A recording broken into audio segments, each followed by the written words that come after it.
Good morning, everyone.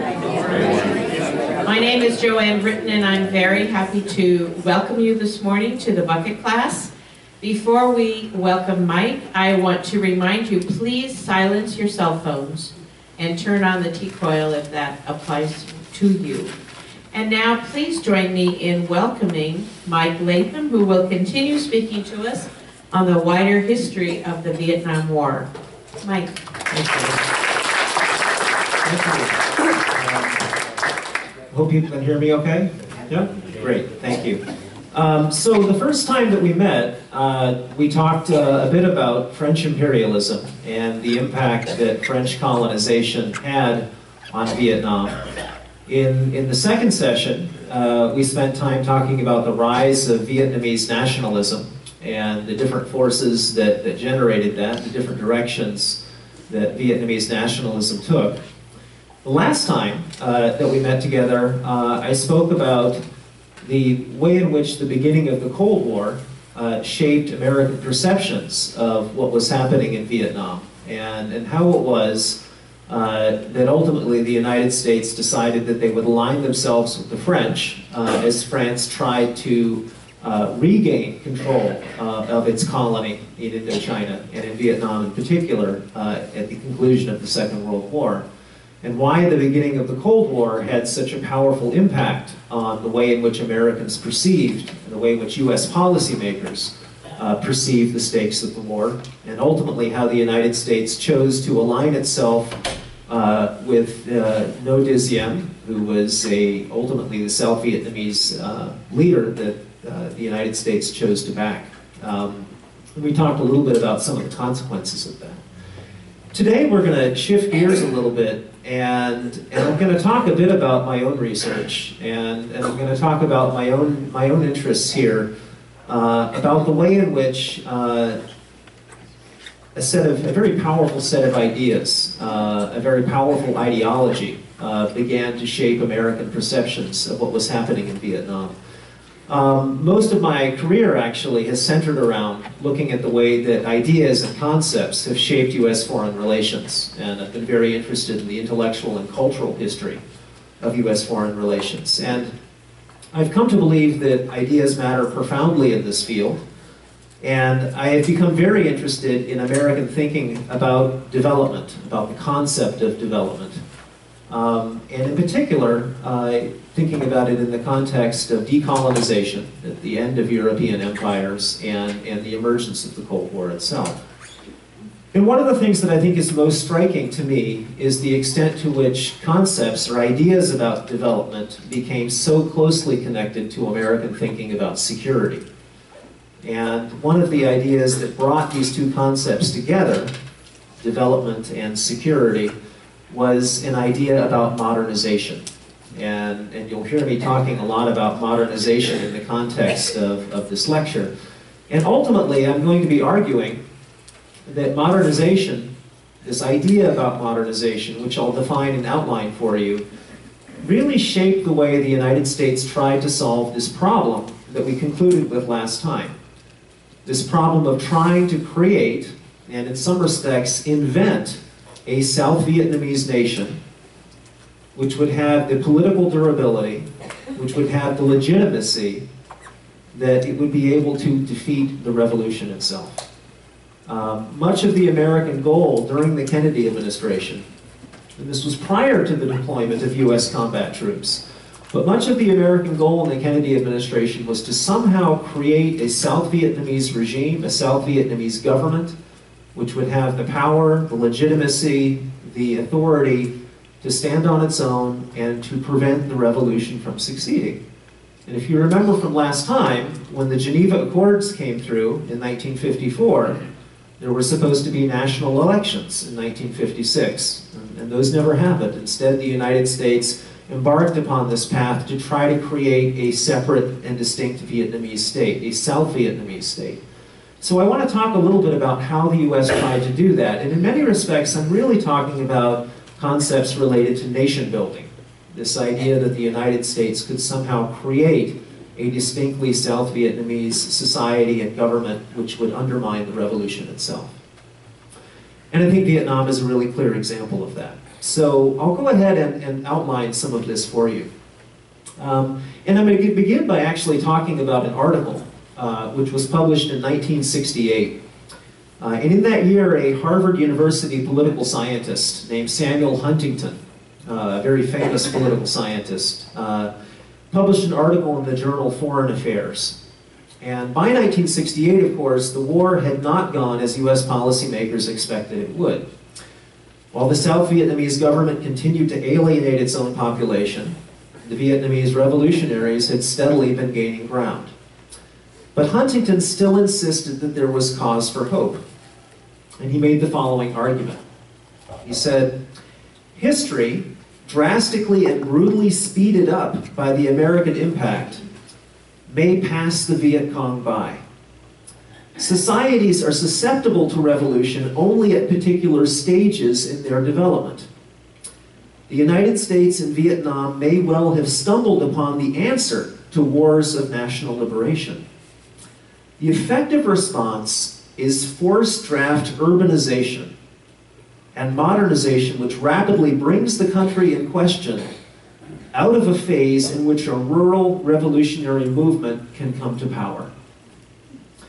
So the intense deployment of US combat troops, the use of chemical defoliants, napalm, crop destruction, Huntington suggested, all of these things were doing more than merely killing revolutionaries. They were also transforming the nature of Vietnamese society. By creating Vietnamese refugees and driving them into government-controlled cities, Huntington suggested, the United States was making them aware of the vast benefits of living in a capitalist metropolitan center. It was altering their worldviews. It was forging a new set of ties between the South Vietnamese state and its citizens. Where the Air Force General Curtis LeMay wanted to, as he put it, bomb the Vietnamese into the Stone Age, Huntington had other ideas. The United States, he argued, could bomb them into the future. So Huntington's argument I found really striking because I think it reflects the extent to which American social scientists, political scientists, economists, a number of very serious thinkers about the nature of development and how to accelerate it, and policymakers, and US policymakers, envisioned the war in Vietnam as a problem of nation building, a political problem of nation building. Modernization, they believed, was an inexorable force, something that swept everything before it. The impact of Western technology, education, transportation, commerce, communications, the argument went, created tremendous instability as older traditional social relationships and values decayed in the face of modern organizations and aspirations. Revolutionaries might prey upon the anxieties and the frustrations that were created by the loss of traditional cultures. But this critical window in time, they thought, many American policymakers thought, also presented a moment in which the United States could effectively accelerate a natural transition toward the creation of a modern, liberal, capitalist state. In this vision of nation building, the South Vietnamese themselves were framed as essentially malleable. Their history, their culture, were relegated to a seemingly irrelevant past.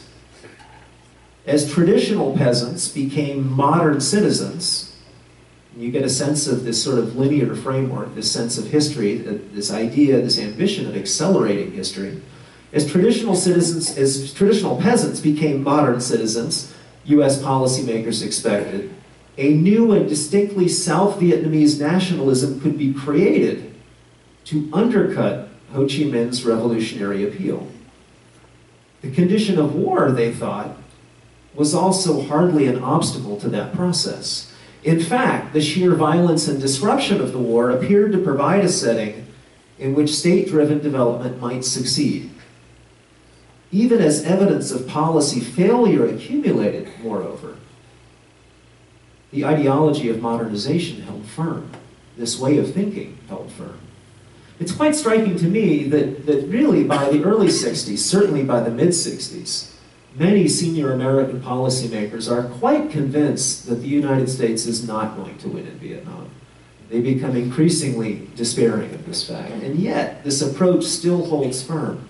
Through the 1960s, American policymakers became increasingly frustrated with South Vietnam's leadership. But they were slow to recognize the fundamental flaws embedded in a model that reduced profound questions about history and culture and politics to matters of mere administration and technique. In South Vietnam, they believed, at least at the beginning, the United States could overcome both the colonial legacy and the communist threat. America, they thought, could seize the moment to build a nation where one had never existed before. And I think what I want to do here today is talk about why they believed they could do this and how they sought out to try and accomplish that. So, in some respects, in the immediate aftermath of the Second World War, the fate of Vietnam was not yet a central concern for the architects of U.S. foreign policy. And we talked about this the last time that we met. Americans knew very little about this region, and while they claimed to reject imperialism, they relied almost exclusively on the writings of French scholars and colonial officials and journalists in forming their judgments about the largely unfamiliar Vietnamese. Viewing Vietnamese society through a colonial framework, most American analysts concluded that they were incapable of self-government and vulnerable to foreign subversion. So the need for French cooperation in the reconstruction of Europe and the formation of an anti-Soviet Cold War alliance also led U.S. policymakers to ignore Ho Chi Minh's 1945 Declaration of Independence, which we talked about, in favor of the preservation of French sovereignty over Indochina. The Chinese Revolution and war in Korea only amplified American anxiety about the dangers of communist gains in Asia, and by 1950, the United States began to provide millions of dollars in military aid to support the French attempt to stop the Vietnamese Revolution. When the revolutionaries decisively defeated France at Dien Bien Phu, you remember that we talked about that battle, and the subsequent Geneva Accords of 1954 partitioned Vietnam into northern and southern halves, pending national elections to reunify the country, the United States decided to take a stand. Worried that Ho Chi Minh's stature as an anti-colonial hero would almost certainly enable him to prevail at the ballot box, the United States rejected reunification and began its long nation-building effort, an attempt to create a viable, distinctly South Vietnamese state with a growing economy and enough political legitimacy to redirect the revolution into liberal and capitalist channels. Determined to back No Deuxième, an anti-French Catholic with an American lobby, most American policymakers and opinion leaders thought that the United States faced a stark choice if nation-building would fail. They would either see communist regimes spread throughout Southeast Asia, or they would have to enter Vietnam with large numbers of U.S. combat troops. And so between 1955 and 1961, the United States poured $1.65 billion into South Vietnam. That country became the 5th largest recipient of U.S. aid at the time. Now that's saying something at this point. Think about the other recipients of U.S. aid, including those in Western Europe. Vietnam was already ranked number 5. The U.S. mission in Saigon was the largest in the world. This is by 1961. Yet rather than engineering a new sense of national solidarity, Diem and his American backers were most successful in alienating the South Vietnamese public. At the time of the Geneva settlement, 1/4% of the rural population owned 40% of the country's rice land. So I'll repeat that statistic again, because I think it's kind of striking. At the time of the Geneva settlement in 1954, 1/4% of the rural population owned 40% of the country's rice land. Approximately 57% of the peasantry were forced to rent the land they cultivated, often at rates requiring them to give up over half of what they produced. Saigon's conservative land reform program, moreover, did little to address that inequality. By placing a very high limit of 250 acres for land ownership per family, which was about 30 times the maximum allotment in other American advised programs in Asia, it affected less than 10% of the tenant farmers in the South and utterly failed to compete with the revolutionary practice of directly redistributing landlord holdings.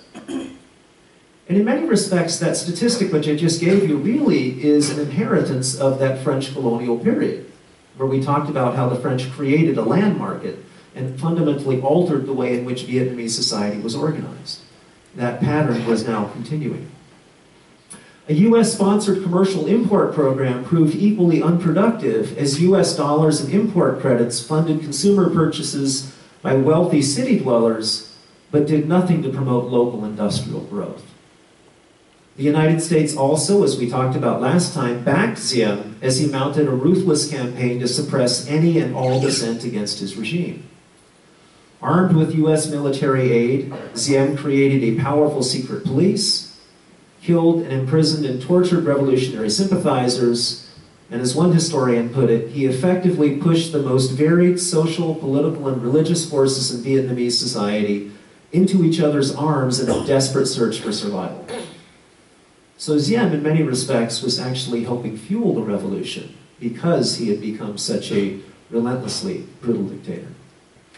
In 1960, then, in December of 1960, an alliance of Diem's southern opponents, led by Communist Party members, but also including veterans of the anti-colonial war against France, professionals, intellectuals, students, and peasants, created the National Liberation Front to lead an armed revolt in the South.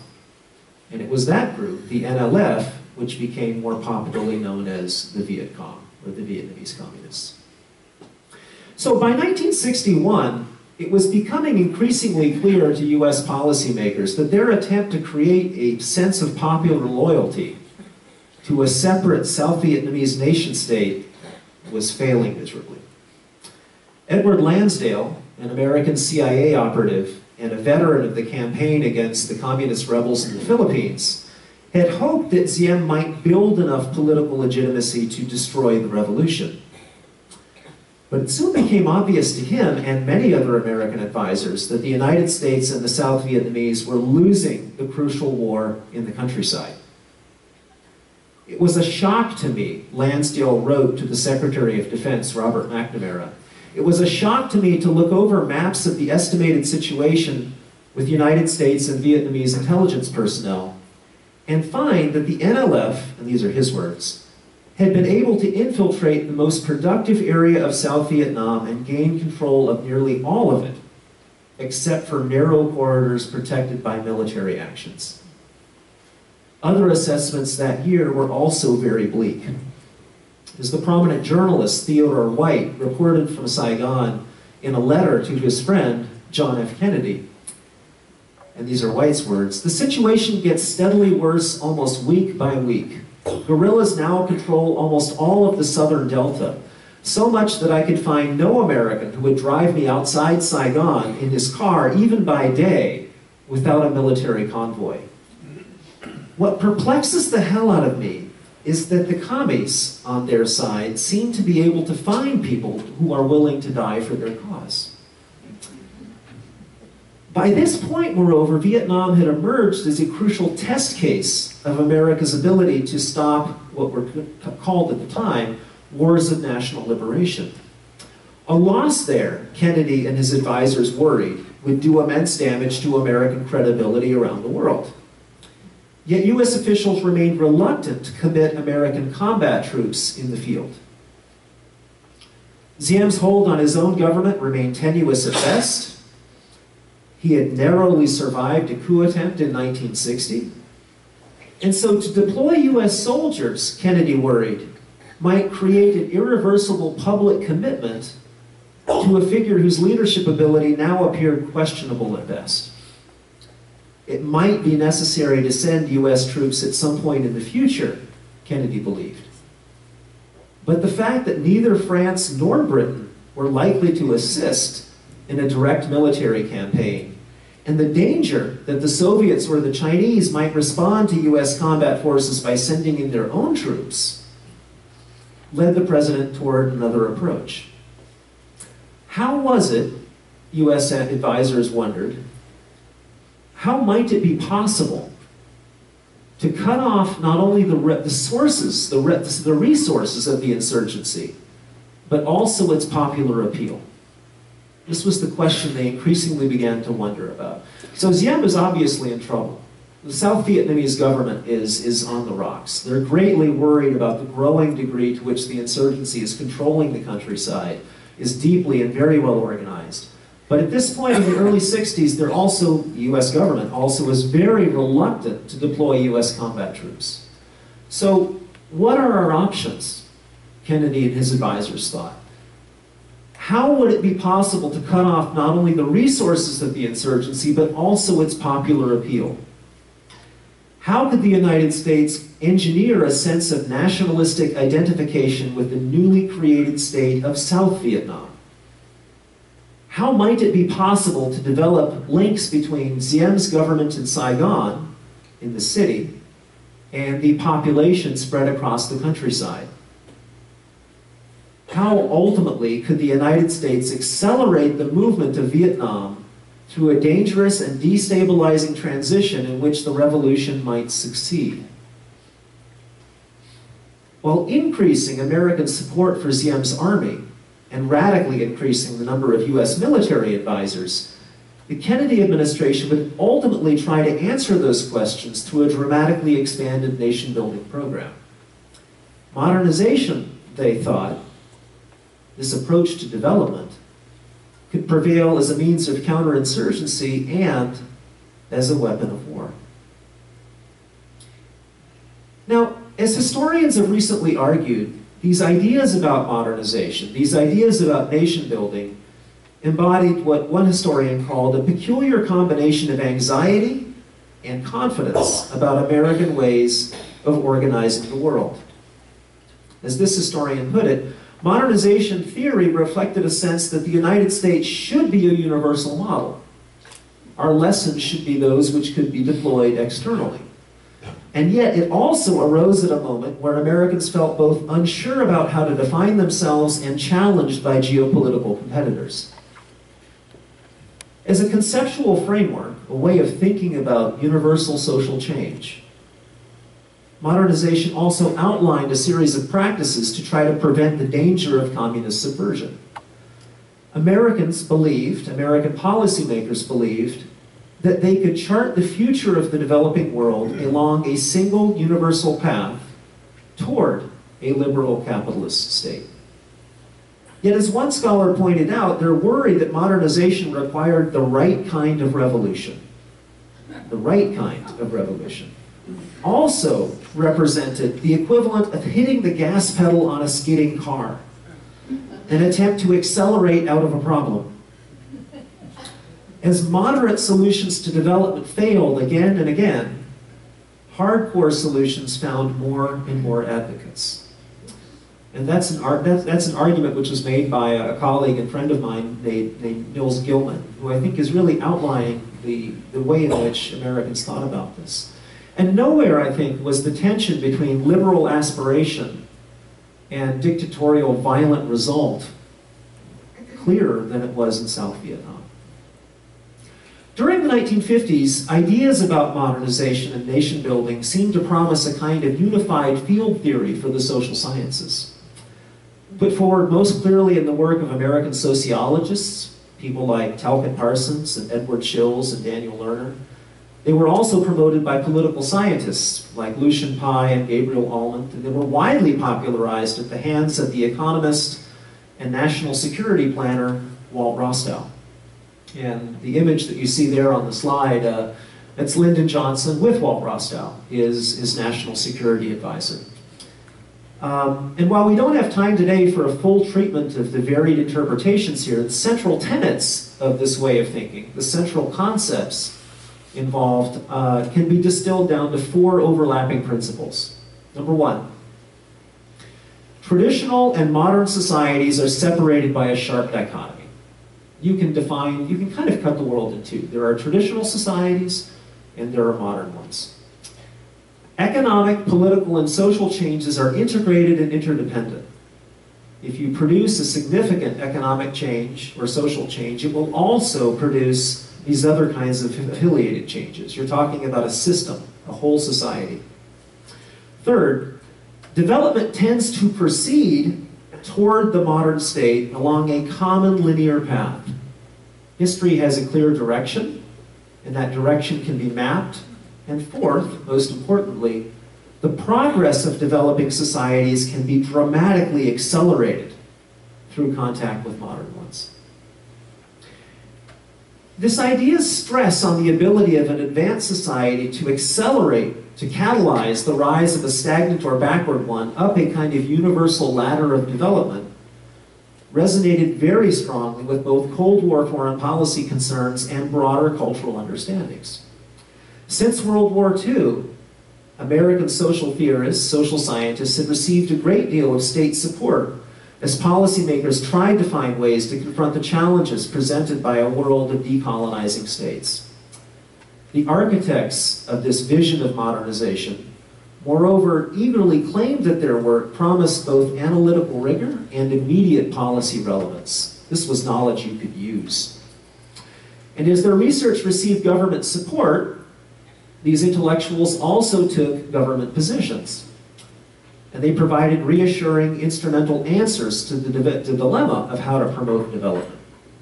So the Harvard economist Lincoln Gordon served on Kennedy's Latin American task force and became the US ambassador to Brazil. MIT political scientist Lucian Pye mixed his scholarly work with service as an advisor for the US Agency for International Development and work as an instructor at State Department counterinsurgency seminars. The Stanford economist Eugene Staley led a development mission to South Vietnam, and most dramatically, Walt Rostow left MIT's Center for International Studies to become the chairperson of the State Department's Policy Planning Council under John F. Kennedy, and then the National Security Advisor for Lyndon Johnson. As important as they were, however, these personal connections only tell part of the story. Modernization was most influential in crystallizing and articulating a set of widely shared assumptions and convictions about the Cold War and America's task in fighting it. As the world's most modern nation, the argument went, the United States stood at the apex of a universal developmental scale. And its contact with the retrograde could produce stunning transformations.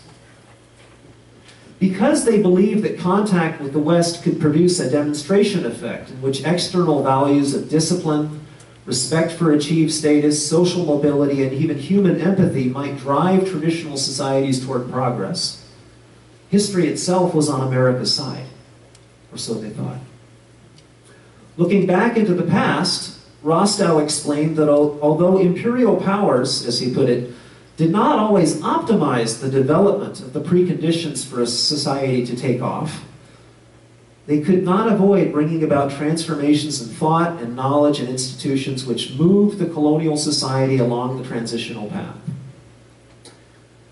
American planners also believed they could identify the fundamental levers to create social change, to direct external investment, to build infrastructure, to provide scientific technology, to teach democratic ideals, and even to instill a new kind of rational spirit. Countries on the receiving end, moreover, didn't have much choice in the matter. As Rostow put it, a reactive nationalism has been a most important and powerful motive in the transition from traditional to modern societies, at least as important as the profit motive. Men holding effective authority or influence have been willing to uproot traditional societies, not primarily to make more money, but because the traditional society failed or threatened to fail to protect them from foreigners. So in this framework, this way of thinking emerged as a bit of an unstoppable force. It seemed to present a means of driving the so-called emerging countries of the post-colonial world in liberal capitalist directions. Third world nationalism itself, people like Ho Chi Minh, were defined as purely reactive. And questions about culture, questions about history, questions about local politics, all fell out of the equation. The challenge for the United States and Vietnam, therefore, appeared to be one of creating a nation-state capable of driving that society through this difficult transitional period before the communists could direct it down a false path. And so that question about how do we accelerate these changes, how do we transform South Vietnam in such a way that its society changes, its economy changes, its politics change, and they go forward in such a direction that ultimately the revolution can't succeed. That was the question that Americans now had most firmly in mind, certainly those who are driving US policy.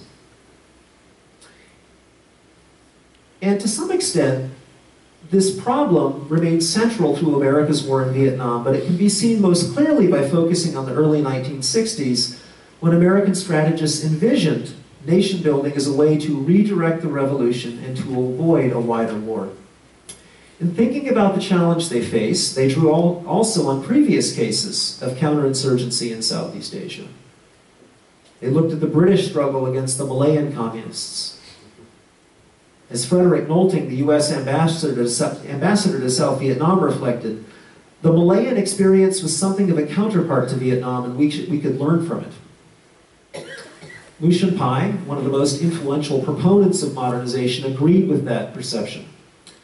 From late 1952 through early 1953, Pai conducted field work in Malaya, trying to learn the reasons why Malayan Chinese were joining the Communist Party. His conclusions, which were based on interviews with what he called surrendered enemy personnel, focused less on matters about the distribution of resources, or economic conditions, or political repression, and much more on these universal forces that he thought were at work. As he argued, the phenomenon of people's liberation communism was intimately related to a general process now going on in most of the underdeveloped areas of the world. And these are his words. Large numbers of people are losing their sense of identity with their traditional ways of life and are seeking restlessly to realize a modern way. So communism in this setting appealed to those who were caught up in this transition, those who, as he put it, felt isolated from, even hostile to the ways of their forefathers, but not yet personally a part of the new. They are anxious to belong to the future, but they're concerned lest it will pass them by. For those whose worlds were destabilized by the increasing violence and rapid economic change, the Communist Party seemed to offer a vital element of stability, a vehicle for their newly awakened ambitions. Revolutionaries, Pai reported, believed that in the structure of the party, they can find a closer relationship between effort and reward than anything they have known in the static old society or the unstable, unpredictable new one. And the problem was the colonial government had failed to meet those social and psychological needs. Indeed, Pai commented, over 70% of the respondents indicated that they perceived the colonial administration as existing completely apart from the Chinese community in Malaya. The possibility of a central government effectively and consistently concerning itself with the well-being and the activities of the great masses of the population was apparently a foreign idea to them. So according to this approach, according to this framework, which is now being developed, the key to competing with the revolution lay in creating an expanded state structure which would reach from the capital all the way into the distant provinces and villages. The government, he argued, would have to meet the needs of an alienated, anxious peasantry more effectively than the revolution could. It would have to find a way to compete with the revolution in providing a sense of stability and order and meaning and values for the population. Rostow himself, who you saw a moment ago, made a visit to South Vietnam in the fall of 1961, and he arrived at a similar conclusion. After he interviewed captured NLF soldiers, he concluded that the revolution appealed mostly to what he called young men in a developing region who have been caught up for the first time and found various degrees of satisfaction and disappointment in a modern organizational structure reaching beyond the family, the hamlet, and the village. Recruits to the revolution, he argued, did not join the revolution because they were inspired by Marx or Lenin or even Ho Chi Minh. They didn't fight because they held a historical vision of a united Vietnam, or even because they were alienated by Diem's repressive government. Instead, Rostow argued, they were dislocated, rootless young men who wanted above all to be a part of a larger modern institution and pinned their hopes on the Viet Cong. So the solution, if you read the problem that way, the solution was to promote a pattern of nation building which would replace the institutions of the revolution with those of the government, and give the peasant who was caught, supposedly, in this transition toward modernity with a renewed sense of the potential for personal advance. As the State Department's Vietnam Task Force concluded in 1961, the problem was to bring the rural people of Vietnam into the body politic. Nation building from the bottom up and from the top down, US officials thought, would transform traditional peasants into modern citizens. And once that happened, the revolution wouldn't stand a chance. So, inspired by those ideas, and convinced that the war would be won or lost in the countryside, where the vast majority of Vietnam's population lived, in early 1962, the US government made the Strategic Hamlet Program the centerpiece of its nation-building efforts. And this was based roughly on an experiment the British had conducted in Malaya. And the idea here was to condense South Vietnam's roughly 16,000 hamlets, each estimated to have a population of slightly less than 1,000 people, into about 12,000 strategic hamlets, which would be more easily defended against the revolutionaries, subjected to military control, and made the focus of a battery of government programs designed to create a new and vital nationalism. The plan also built on Diem's own sense of what security required. In fact, in late 1959 and 1960, his government had already started to relocate peasants into what he called prosperity and density centers. It's a rather interesting phrase. Prosperity and density centers, or agrovilles, in which they could be more closely indoctrinated and controlled. Designed to resettle approximately 15 million people, the Strategic Hamlet Program was, in the words of Vietnam expert Bernard Fall, the most mammoth example of social engineering in the non-communist world. So at Kennedy's direction, the State Department intelligence chief, Roger Hilsman, who himself was a Yale-trained political scientist, outlined a design for this program in February of 1962 in something he called the Strategic Concept for Vietnam. And the image that you see here on the slide is a sketch that Hilsman drew of what an ideal strategic hamlet would look like. And this is actually an image that I found in the Kennedy archives in Boston. On the one hand, the plan heavily emphasized security measures. As Hilsman proposed, as he put it, each strategic village will be protected by a ditch and a fence of barbed wire. It will include one or more observation towers, guard posts, and a defense post for the central storage of arms. The area immediately around the village will be cleared for fields of fire, and the area approaching the clearing, including the ditch, will be strewn with booby traps, spikes, pits, explosives, etc., and other personal obstacles. Hilsman proposed as well that each hamlet would be defended by what he called a self-defense corps of 75 to 100 men armed with carbines and shotguns. But he also made it clear that the hamlet watchtowers would face inward as well as out. Security forces were charged not only with preventing communist incursion, but also with enforcing curfews, checking identity cards, and ferreting out the hardcore communists to achieve what one theorist called the physical and political separation of the guerrillas from the population. One must get all the little fishes out of the water and keep them out. Then they will die. So While conditions varied from case to case, and actually you can see on the slide here, it's a little bit too far away for you guys to see all of the print. But each perimeter corner has got a watchtower. Each of them also, let me see if I can get this laser here. Yeah, so there are watchtowers here, here, here, and he's got a cleared area here for open fields of fire. He's got a moat here with barbed wire around it, a gate and an entry, a single entry into the area, so you can monitor who comes in and who goes out. A guard post immediately at that entry. And then here, a radio station, a defense post.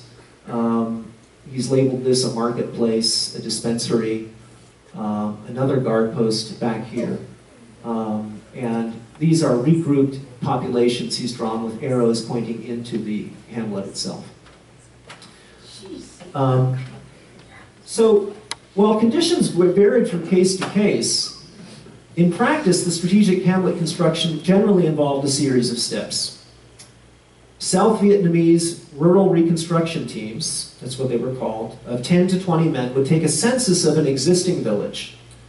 And they would make a map identifying the families and their apparent loyalties, probably by interviewing them. Villagers would then be broken into work groups, given labor schedules, and required to build fortifications for the new settlement.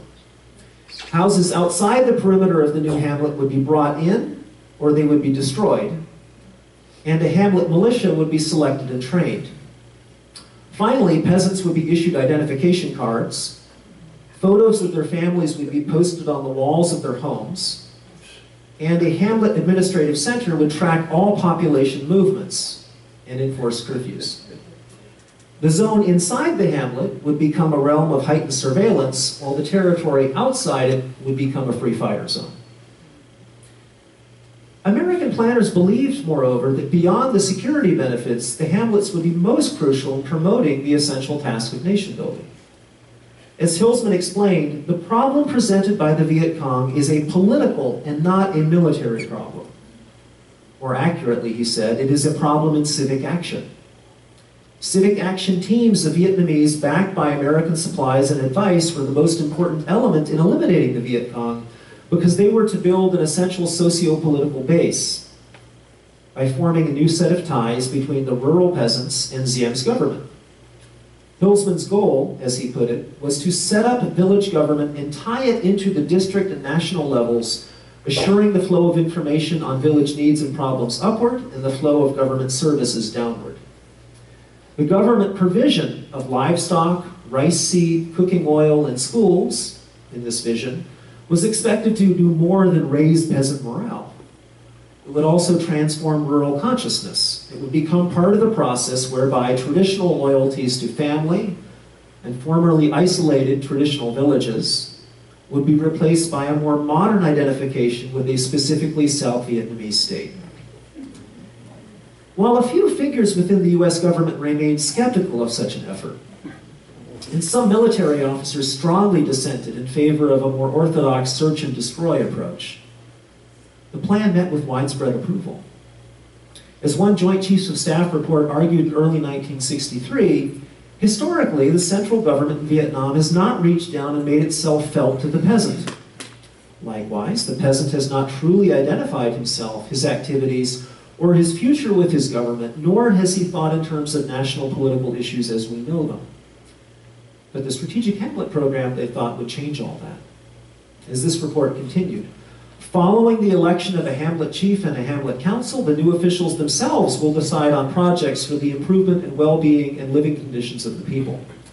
It is through this Rice Roots program, rice roots as opposed to grassroots, it is through this Rice Roots program that the framework for a democratic political process is being developed.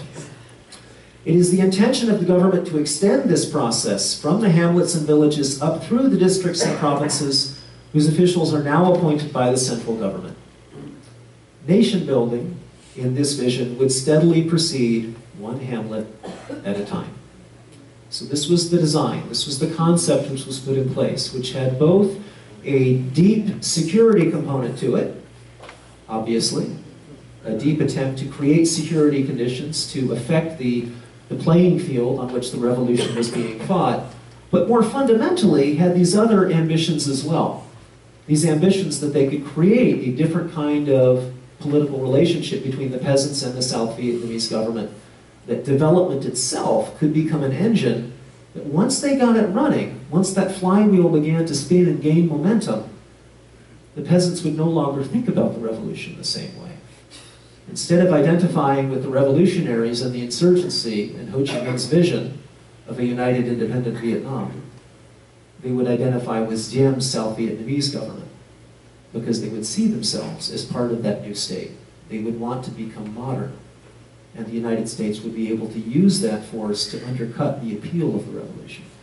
This was the theory, this was the idea which was at work in this incredibly ambitious vision. So, I see we're a little bit, almost quarter of, so we're going to go ahead and stop and take a 10-minute break, and then we'll come back and I'll give you a sense of how this worked. I'll give you a sense of what actually happened. Thank you all for taking your seats so promptly, and we will give our attention now to Mike to hear what he has to say. Thank you. Thank you.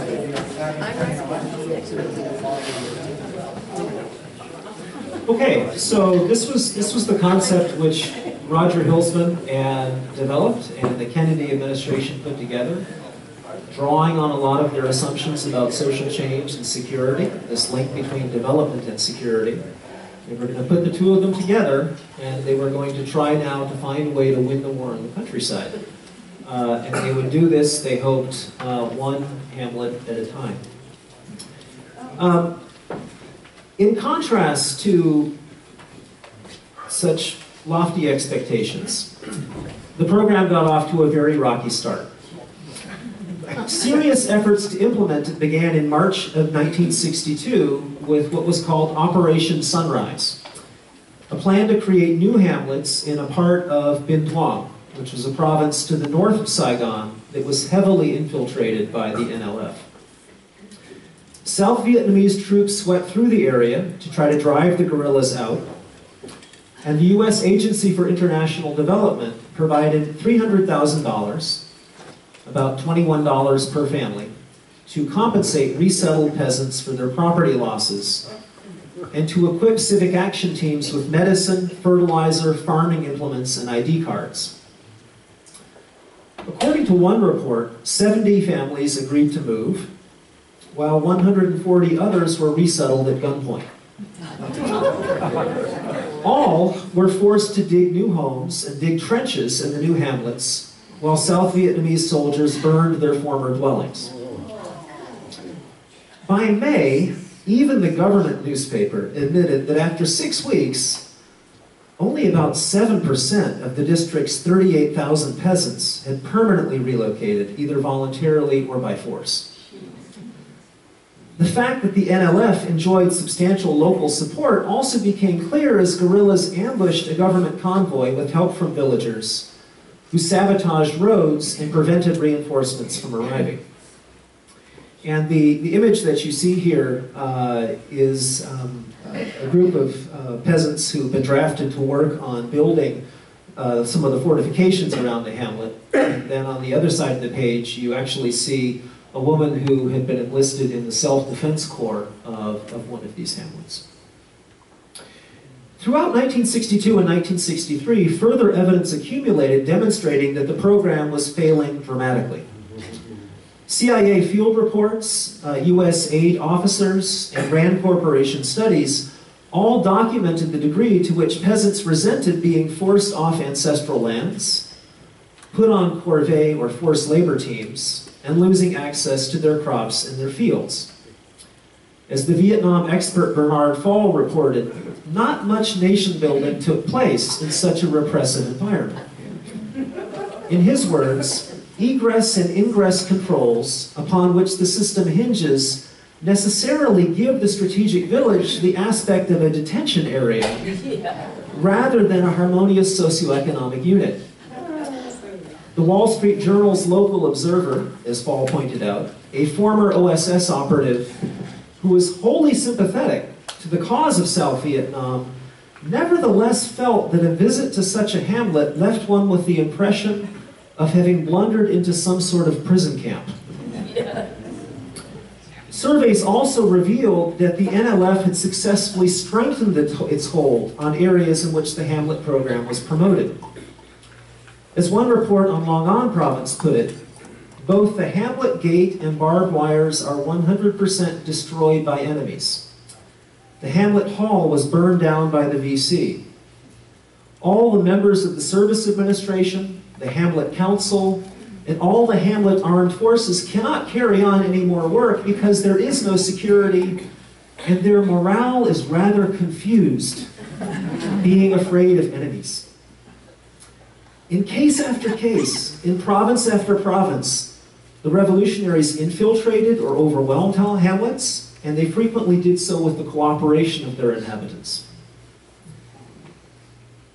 Such apparently clear evidence of failure, however, provoked little serious analysis of the possibility that the fundamental assumptions at the core of the program might be flawed. Instead, the powerful appeal of modernization as a vehicle for nation building, I would argue, prevented its advocates from recognizing the significance of disconfirming evidence. And for me, this is one of the really fascinating things that begins to unfold. The evidence that this is failing begins to mount pretty dramatically. It gets off to a bad start to begin with. And then the evidence of the failure begins to grow. Report after report, study after study are showing that not only are you not transforming the hearts and minds of the Vietnamese population, but you're actually deepening the appeal of the revolution and making matters significantly worse. And as the evidence begins to build, what I find most remarkable is that the policymakers who helped design the project and the people who are determined to promote it, it's almost as if the ideology they are working with is so strong and the blinders are on so tightly that if they see the disconfirming evidence, they don't recognize it for what it is. And I think some of that begins to build. Now, later on in the process, I would say that the situation becomes a bit different. Later on in the process, there are Americans who know, I would say by 1965, they know we're losing. And one of the things that we see that comes out of the Pentagon Papers and comes out in other sources is not only do they know we're losing, they lie about it. And they absolutely have a degree of mendacity and deliberate misrepresentation. But in this earlier period, I actually think that to some extent, even as the disconfirming evidence begins to appear, they are so confident, so sure that this must work, that they can't see it for what it is. And I find that really remarkable, and that's something we can talk more about. So as the evidence of failure begins to emerge, the very powerful appeal of modernization becomes a vehicle in such a way that its advocates don't recognize the significance of that evidence.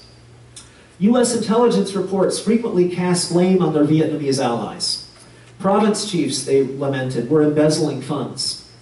South Vietnamese army officers refused to respond to night attacks. Civic action cadres, the South Vietnamese civic action cadres, appointed officials directly or rigged hamlet elections to get the results they wanted. Hamlet officials dictated which self-help projects the community would request.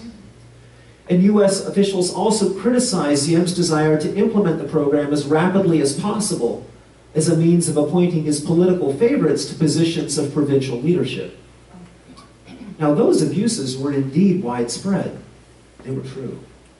And yet, by constantly citing administrative matters, such criticism effectively prevented a more thoroughgoing challenge to the possibility that modernization, promoted through a bureaucratic regime, replete with constant surveillance and rigid controls on social and economic life, was something that the Vietnamese would actually desire. The romantic appeal of nation building, the belief that the United States could engineer a transformative revolution to create a viable new state, obscured the fact that in the end, Vietnamese society, culture, and nationalism were not so malleable. As one former American advisor to the South Vietnamese government put it, Ways I had been taught to think about the problem subsequently proved to be the greatest obstacle to understanding. And I really found that quote quite telling. Ways I had been taught to think about the problem proved to be the greatest obstacle to understanding. It was the framework through which I thought about and interpreted these things which prevented me from understanding what was really going on.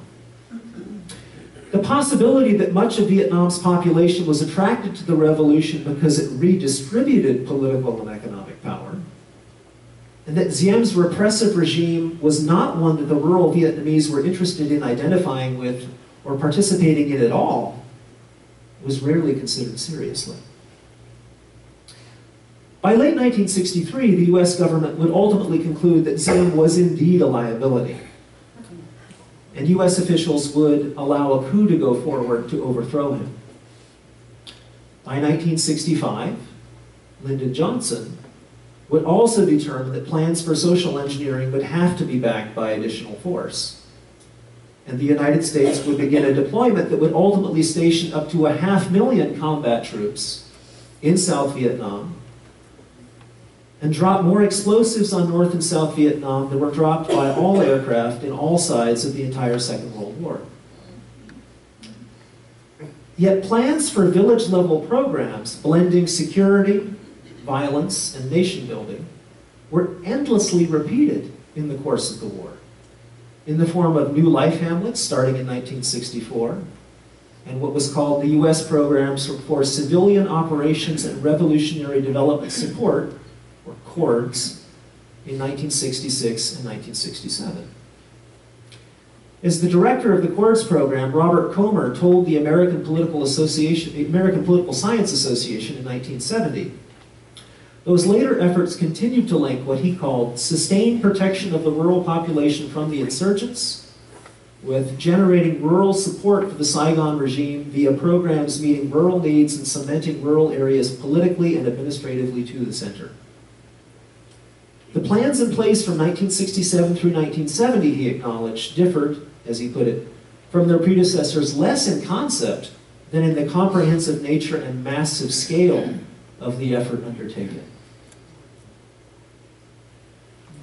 And here are some of the posters which were created by the South Vietnamese government with American support to try to promote the Strategic Hamlet Program.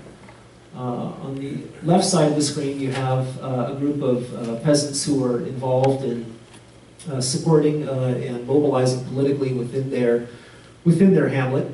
On the right, you've got a poster here representing the promises of a new and profitable, successful life within a hamlet. And you can see very prosperous peasants out in the rice fields and farmers living in those conditions. This is a poster from 1969, which was put together by the CORDS program. And again, you see in the image peasants working together to build a wall around the outside of the hamlet. You see some sort of a class going on and sort of a scene of rural life. And the translation from the Vietnamese at the bottom of the poster reads, "One objective of the New Life Hamlets is to build a new spirit. That is the spirit of unity, to create a community force, openness that leads to mutual understanding, morals that heighten the virtues of humanity, integrity, civility, intelligence, and trustworthiness, nationalism to preserve the nation's qualities, a scientific mind for advancement, and responsibility to utilize the rights of citizenship." But throughout the bulk of the war, American officials clung to the hope that they could create a South Vietnamese government with sufficient political legitimacy to win the war and to prevail.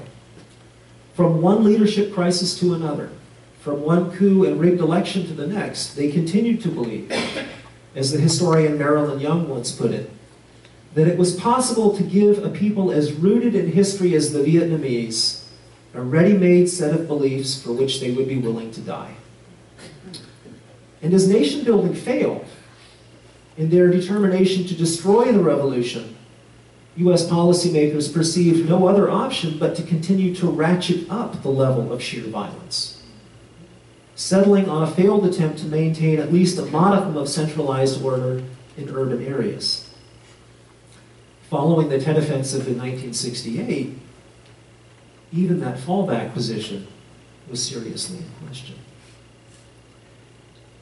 39 years, actually more than that now, more like 42 years after Saigon's fall, and over 20 years after the Cold War's end, the United States finds itself once more engaged in what policymakers have frequently defined as a global struggle of uncertain duration for absolute ends. And I want to close here by reflecting on two ideas and then open things up for questions. The first is my own sense that in some respects, this framework, this way of thinking about the world, which was so deeply involved in US policymaking in the early 60s, that this framework is still with us. And this idea that development and security are linked, that they can go hand in hand, that history and culture don't matter that much, that foreign societies are fundamentally malleable, that some of these key concepts, I think, still shape the way that US policymakers think about the rest of the world. I would argue and have written that in some respects our engagements in places like Afghanistan and Iraq reflect the durability of some of those assumptions. Now, of course, there are some changes. In the early 1960s, Lyndon Johnson talked about and envisioned a kind of global New Deal. He dreamed of building a Tennessee Valley Authority on the Mekong Delta in some of his most famous speeches. What we see now, I think, is in many respects quite different because we don't talk about a vision of a global New Deal. Our sense of the role of the government in promoting these transitions is quite different. We imagine that markets themselves will produce these things and these great sweeping transformations. We've moved away from an idea of state building to one that tends to suggest that if you just get the state and the government out of the way and let the capital economy function, that things will all snap into place. But again, I would argue we still tend to believe that sweeping, dramatic social engineering is possible as if history and culture don't matter. And I think that's one of the real liabilities of this way of thinking, which I would argue is so deeply ingrained in our perceptions of the rest of the world. The second point is a more personal one, which I find really troubling, and it's one that continues to bother me, and I wrestle with it a great deal. And it has to do with the deep resonance between a liberal, reformist ambition and lethal violence. And let me say a little bit more about what I mean by that. So, in the course of the research that I've done on this project, I was fortunate enough to interview a lot of these US policymakers themselves and spent time talking with them about the way they thought about the war. And one of the most interesting people that I interviewed was Walt Rostow, who was deeply involved in promoting these ideas in the early 1960s, went from MIT's Center for International Studies to the State Department Policy Planning Council to become LBJ's National Security Advisor. And at the time that I interviewed, I was a graduate student, and he was a professor of economics at the University of Texas, and had an office which was actually in the back of the Lyndon Johnson Library, in the back of LBJ's library. And I had gone to the library as a graduate student to do research, and I was working in the archives, looking through State Department archives and White House archives about the Vietnam War. And Rostow had an office in the back of this room, and I had communicated with him beforehand and set up an appointment with him to interview him. And I had met him briefly the day before, so he knew who I was, and I was going to go there later that day or the following day to sit down and have an interview with him.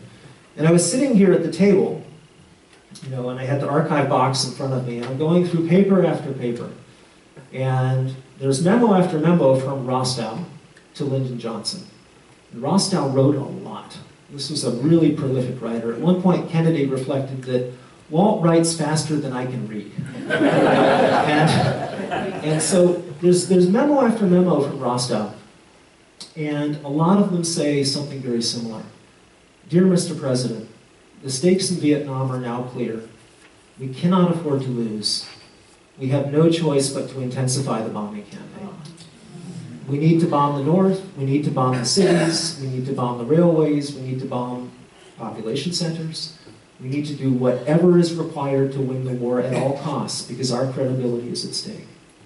And so I'm reading these memos, and I notice someone coming down the hall. And there's this big glass divider between the archival area where all the documents are and this hallway where people have offices in the back. And I look up, and Rostow himself is walking down the hall. He's been out playing tennis. He's got his racket. He's in his tennis clothes. He looks over at me, waves. And I look back at him, and I kind of like, I'm looking at the documents, I'm looking at him, and, you know, my mind is just sort of bending over this, you know, and how do we explain this? How does this happen? So the next day I go back to interview him, and I walk back to where his office is, and we have a conversation. And, you know, at the time, I'm in my mid-20s. This is a very distinguished academic and economist, a very, very successful economist, very senior member of the United States government in his period of greatest impact. And I begin to ask him my questions, and the interview is not going very well. Because the questions I'm asking are ones that ultimately reveal the sort of the chasm between his way of thinking about the world and the arguments I'm beginning to develop. And at one point I asked him, you know, what do you think about Robert McNamara's new books? McNamara began to publish his sense that he was terribly wrong. And McNamara has this moment of tremendous, before he passes away, this moment of tremendous sort of anxiety and kind of a guilt-ridden sense of the past and what he's done. And I said to him, so Professor Rostow, what do you think of what Robert McNamara has argued? And his response was something along the lines of, you know, it's a shame that Bob won't stand by his convictions. You know, as I ask question after question, he becomes more impatient with me, and I finally realize that this is just not going very well. And I've learned from him, and he's been very generous to talk to me, and I appreciate that, and I thank him.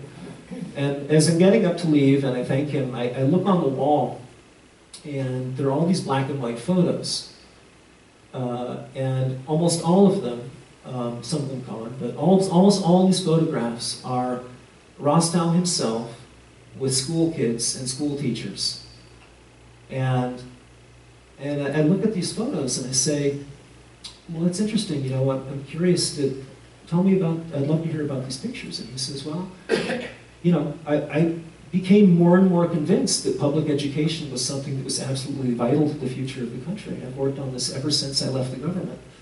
And I've spent most of my time working in inner city schools with predominantly African-American populations and spending time in these schools with teachers trying to promote education. And he looks me straight in the eye and he says, you know what? The civil rights movement didn't go far enough. We didn't address these questions about fundamental inequality. And if we as a society are ever going to realize our full democratic promise, we have to do what's necessary to address these deep problems of poverty. And that's what I really care about. And suddenly I realized, and it was sort of a moment, it took me a while to think this through, but in a really powerful way, Rostow was a liberal. As much the same way that people like Johnson were liberals. They believed very strongly in the power to alleviate poverty. They believed very strongly in the power of the government to transform social conditions, to fight disease, to improve education, to try to benefit society. And they believed so strongly in that they were ready to put this kind of a program forward.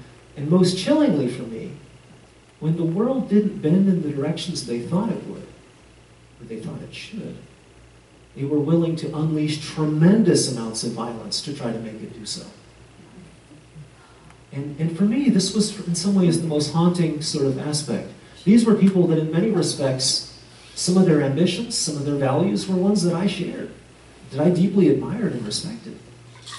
And yet, when the world didn't transform in the ways that they thought it would, they were quite willing to unleash tremendous amounts of force to try to achieve those goals.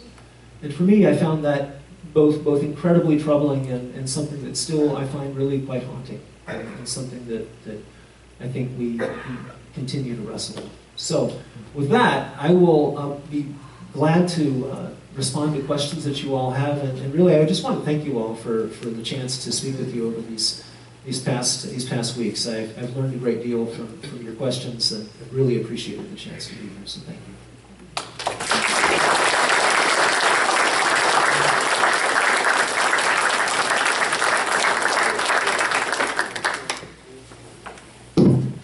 Yeah, George. Well, first of all, it's been a real pleasure to hear this series of lectures, and also being able in this last lecture to bring your research to this more general audience so effectively. And that's a real trick to pull off. But the comment I wanted to make was, in a way, because of my age, I am kind of a product of the education that these intellectuals and liberals had, who are going into helping to shape American foreign policy. And granted, I went to Grinnell, little old Grinnell, not Harvard or Columbia or Yale.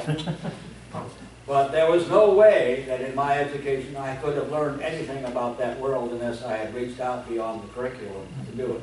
It was totally Eurocentric. And in that sense, American and Europe together. And we had been relatively successful with that form of education in the reconstruction, helping to guide the reconstruction of Europe, our kind of culture. And we were cast in the role of being a world leader, suddenly, with people who were, I think, terribly deficient in their education. And the comments you made, I forget which person had said it, we were locked into our vision. We couldn't escape it. And I think, I mean, there's an aspect of that because we were so sure of ourselves coming out of that period of education and leadership. And it's so easy to fall into this pattern, but our education permitted us to do it and provided the framework for it. That would be my comment. Yeah, so George's comment really speaks to the extent to which many of these assumptions were deeply embedded in the kind of education that we received, a largely European and Western-centered education. And I would agree, and I think that, in fact, it's important to remember this was the country that had won World War II. This was the country that overcame the Great Depression, that won the Second World War. That ultimately was at some of the height of its powers in some respects. And the idea that perhaps this was a solution or a problem you could not solve, that perhaps only the Vietnamese could solve, was one that I think was difficult to come to terms with.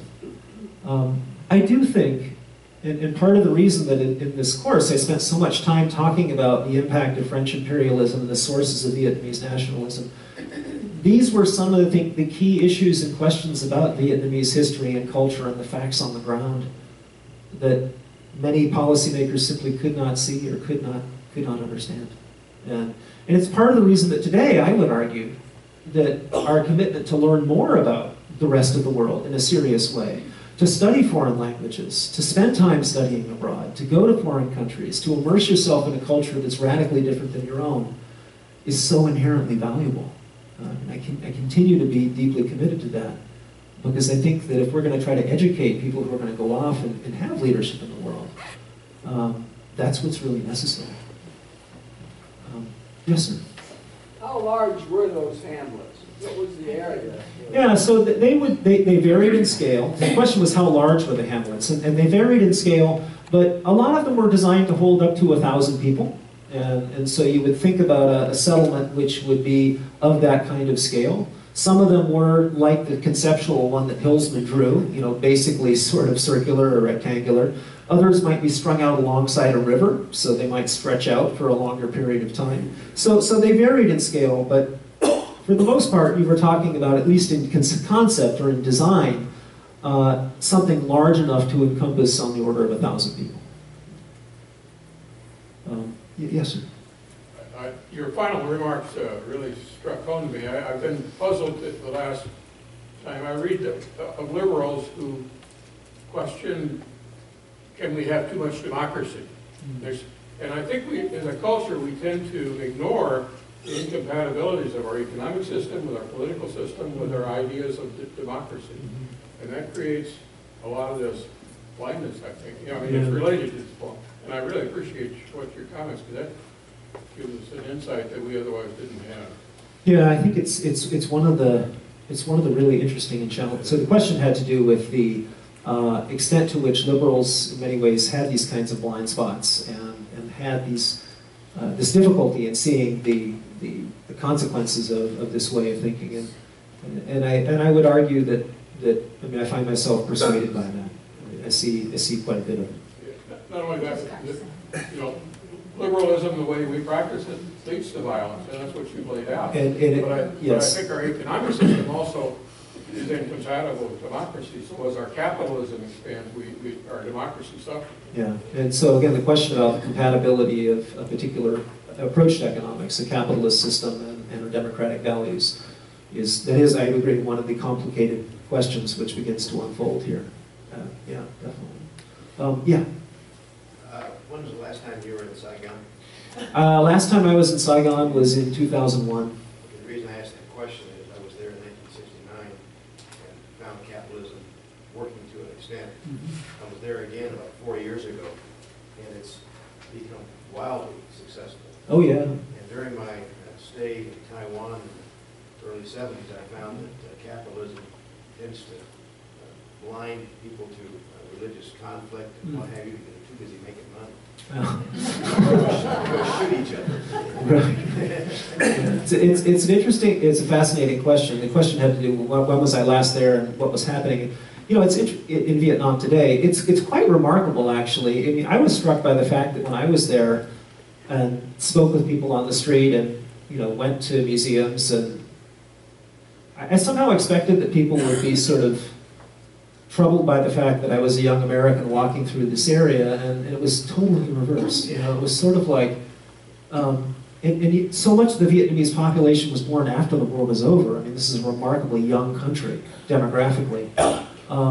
And it was like, in fact, some Vietnamese have made clear that, yeah, the war was terrible, but our real concern now is China. And which reflects this long, deep Vietnamese animosity with China. It's important to remember, too, that only 4 years after the United States war ends in 1975, China and Vietnam are at war with each other in 1979, which is kind of striking. Yeah. Didn't we sign the peace accords in '73? We did, but the Saigon government doesn't fall until 1975. Well, I didn't understand. Yeah, April of '75. Well, our combat troops were gone, but we certainly still had an embassy, and we certainly were involved in providing advice and, you know, other kinds of military support through '75. Yes, Arnie. There were so many good things in your presentation. I was going to say one thing, but the recent questions have sort of pointed me in another direction. Harriet and I were in Hanoi not too long ago, and we were really amazed at the vigor and intelligence of the young Vietnamese and how much they seem to like us and regard us as our savior.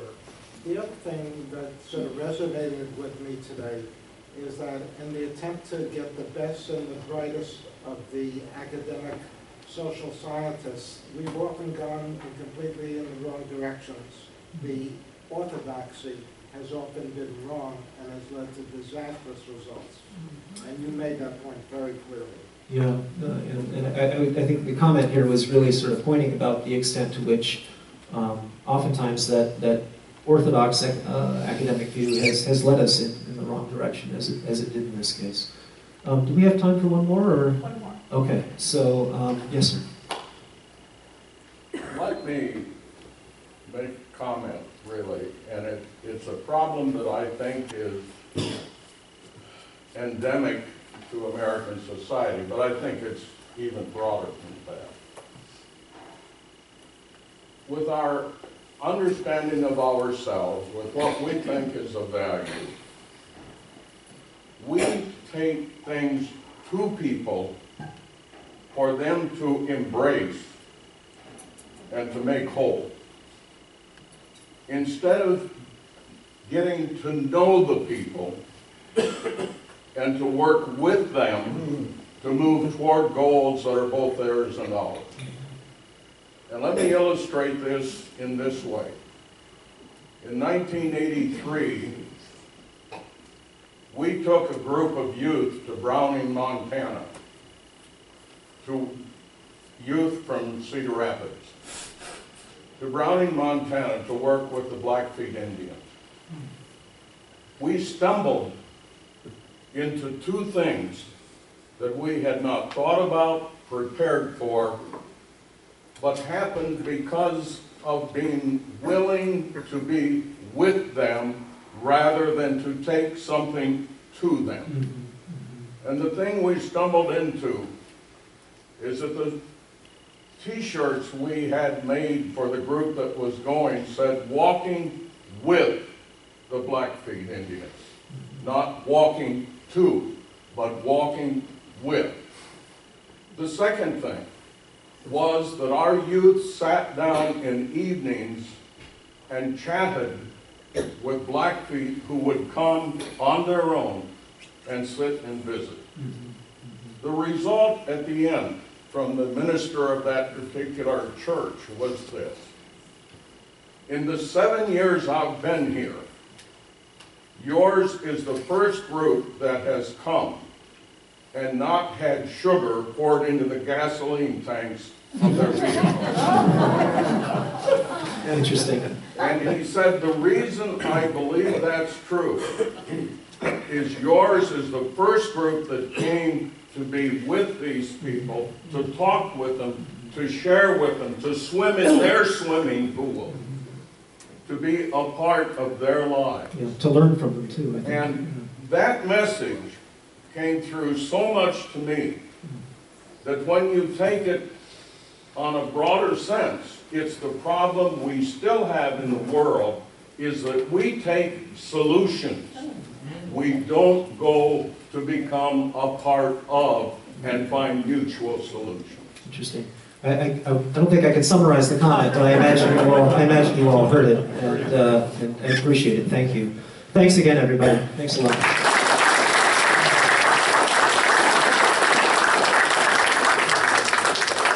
We all want to thank you so much for sharing with us over these weeks, and as a token of our appreciation for what you have shared with us, we are giving $50 in your name to the Art Hyman Book Club on behalf of your sharing. You're very welcome.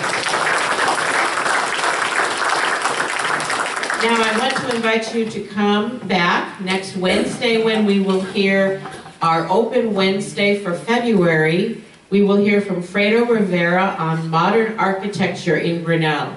So it will be quite a contrast, but I'm sure very interesting. So before you leave, remember to turn on your cell phones and turn off your T-coils. We'll see you next Wednesday. Thanks.